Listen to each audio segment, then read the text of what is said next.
I want you to imagine this. You live in a nice neighborhood, and in the house next door to you lives two wealthy doctors. You've known them for years. When you go walk your dog, sometimes you bump into them, and they smile and wave. But one day, you come home after a long day of work, crack open a nice cold brew, and all of a sudden, you hear them shouting at each other. They're shouting so loud that you can hear them from their house in your house. It's hard to make out exactly what they're arguing about, but they seem very angry. As a Canadian, I can't help but feel this way about the United States. At some point, you feel like reaching out and being like, "Hey buddy, is everything all right over there?" You look mad.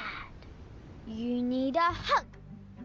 The news cycle has been unrelenting this past year. A headline comes one day and then disappears the next, quickly replaced with the next breaking story.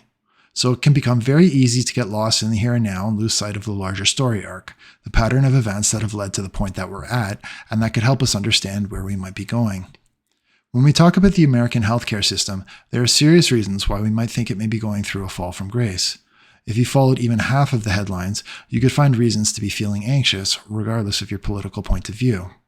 To what issue will this come? Something is rotten in the state of Denmark. You know, one of Shakespeare's most famous plays was Hamlet. Hamlet is known for the famous lines, "To be or not to be, that is the question." But perhaps the second most famous line from that play is, "There's something rotten in the state of Denmark." Looking at the state of the United States healthcare system, there are signs of rot everywhere we look. Some may view these as necessary trials and tribulations, as stepping stones for reform to deliver us to some lofty but hard to define goal for the future. However, the future right now seems murky at best. In this episode, we'll examine some of that rot, and you can decide for yourself where you stand on it and if anything can be done to improve things.